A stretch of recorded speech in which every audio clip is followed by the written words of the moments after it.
దేవుని నామానికి స్తోత్రాలు. మీ అందరూ కూడా వందనాలండి. మనందరం కూడా బాగున్నారు కదా. మరి దేవుని కృపను బట్టి మనందరం కూడా ఈరోజున బ్రతికి ఉన్నాము. మరి మీరు ప్రతి ఒక్క రోజు కూడా దేవుని యొక్క వాగ్దానం మీరు వినండి. ఎందుకంటే ఆయన యొక్క వాగ్దానం అనేవి మన జీవితానికి ఎంతో అవసరము. అలాగే మన కుటుంబమునకు ఎంతో ఆశీర్వాదకరంగా ఉంటాయి. కాబట్టి మీరు ప్రతి ఒక్క రోజు కూడా వాటిని వినాలని చెప్పి కోరుచున్నాము.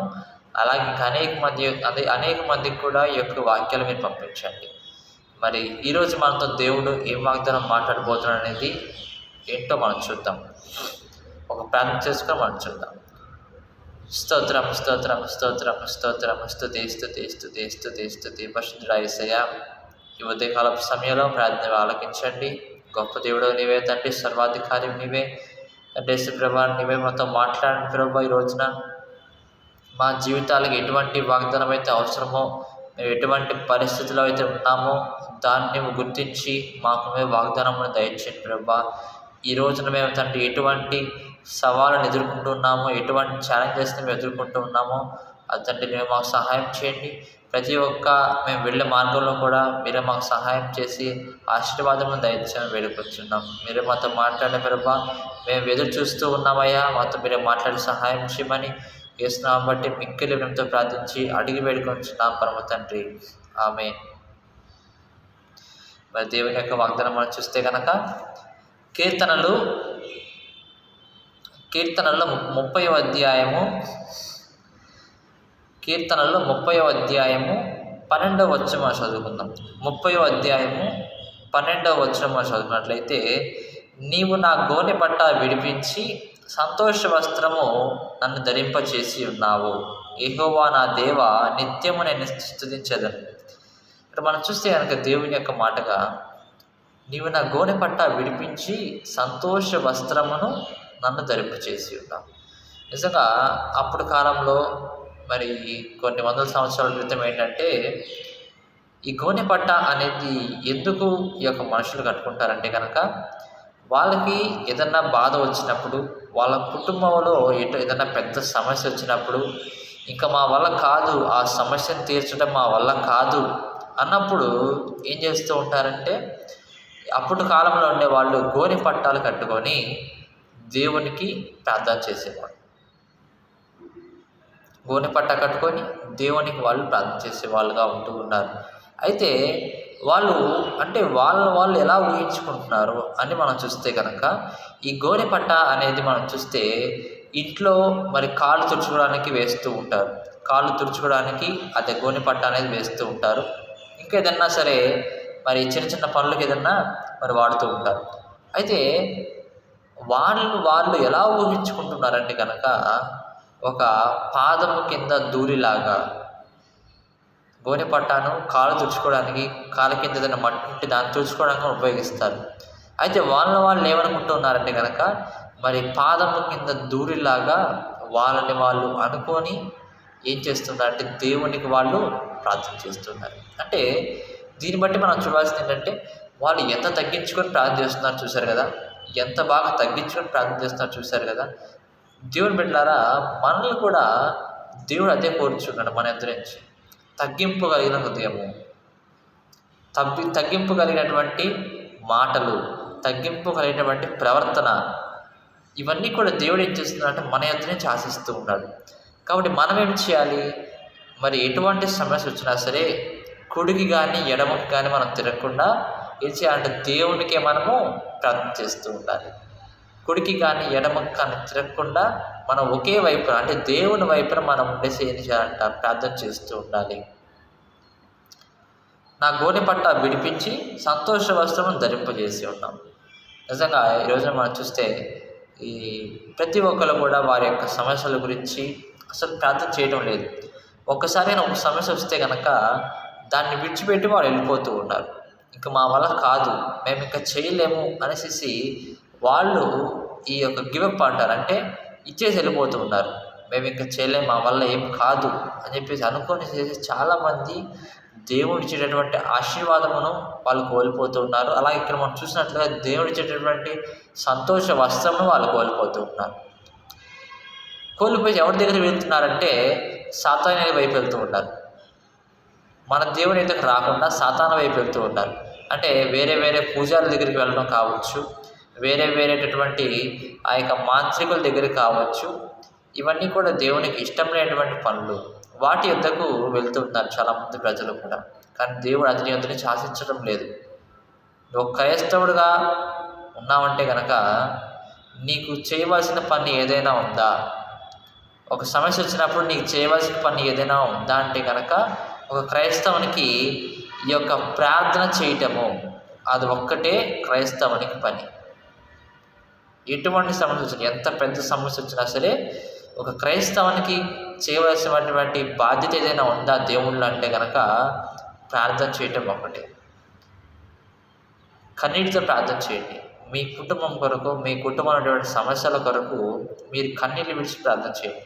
అప్పట్లో అయితే కనుక గోనె పట్ట కట్టుకొని మరి ఏదైనా బలర్పించటము ఇవన్నీ కూడా చేసేవాళ్ళు. కానీ ఇప్పట్లో అటువంటి మరి నాగరికత లేదు. కాబట్టి మనం ఏం చేయాలంటే దేవుని యొక్క సంఘమునకు వచ్చి మనము మన కన్నీళ్లు విడిచి ప్రార్థన చేయాలి. అప్పుడే మనకు ఏం చేస్తున్నాడు, దేవుడు సంతోష వస్త్రం ఇస్తూ ఉన్నాడు.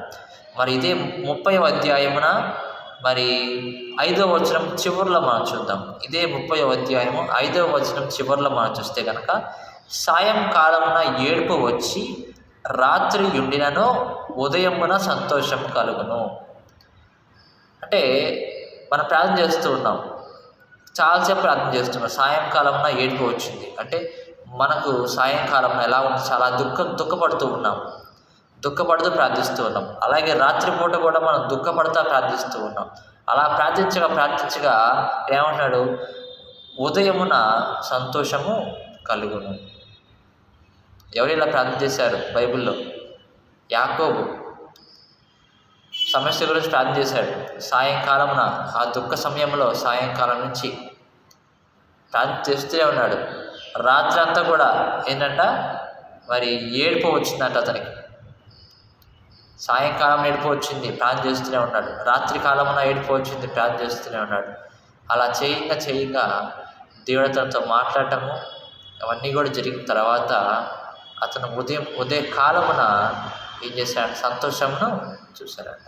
అంటే అతని యొక్క సమస్యను తీర్చుకోవటం అనేది చూసినట్టుగా మనం చూస్తున్నాం. మరి దేవుని బిడ్డలారా, మీ సమస్యల్లో కూడా, మీ ఇబ్బందుల్లో, మీ కష్టాల్లో కూడా మీరు ఎవరికి ప్రార్థన చేయాలంటే కనుక దేవునికి మట్టుగా ప్రార్థన చేయాలి. ఇంకెవరికి కూడా మనం ప్రార్థన చేయకూడదు. మరి ఎప్పుడైతే కనుక ఒక దీన హృదయముతో మనల్ని మనము తగ్గించుకొని, మనల్ని మనం పెంటతో సమానంగా ఎంచుకొని దేవుని యొక్క సంఘంలో ప్రార్థిస్తూ ఉంటామో అప్పుడు మనము సంతోష వస్త్రం అనేది దేవుడు మనకి తొలగిస్తూ ఉంటాడు. అంటే ధరింపజేస్తూ ఉంటాడు సంతోష వస్త్రం. ఇంకా సంతోష వస్త్రం నీకు ఇచ్చిన తర్వాత ముందైతే ఎలాంటి వస్త్రం ఉన్నది, పాతగిలినటువంటి మరి ఆ యొక్క వస్త్రం ఉన్నది. మరి దుమ్ము ధూళి అనేటువంటి ఆ యొక్క వస్త్రం నువ్వు ముందుగా ధరించుకొని ఉన్నావు. కానీ ఒక్కసారి దేవుడు నీ ప్రార్థన ఆలకించి నీకు ఆశీర్వాదం ఇవ్వాలనుకుంటే కనుక నీకు సంతోష వస్త్రం ఆయన ధరింపచేవాడుగా ఉంటున్నాడు. మరి ఉదయం నుంచి మనం చూస్తే కనుక ఎన్నో పనులకు మనం వెళ్తూ ఉంటాం. మరి ప్రార్థన చేయండి మీ యొక్క సమస్యల కొరకు.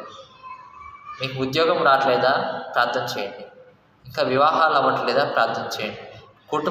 కుటుంబంలో జరుగుబాటు లేదా, కన్నీటితో ప్రార్థన చేయండి. ఏమంటే సాయంకాలం ప్రార్థన చేయండి, ఉదయం ప్రార్థన చేయండి, మరి రాత్రి ప్రార్థన చేయండి.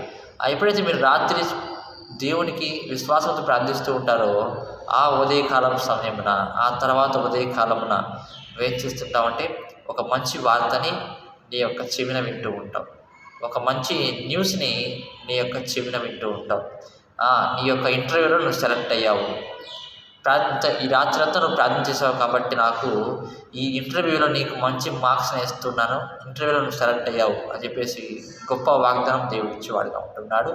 అలాగే నీ యొక్క సమస్యకి పరిష్కారము ఈ ఉదయకాలంలోనే వస్తూ ఉన్నది అని చెప్పి దేవుడు మీకు చెప్పబోతున్నాడు. ప్రియ దేవుడు బిడ్డలారా, మీరు కన్నీటితో ప్రార్థన చేయండి.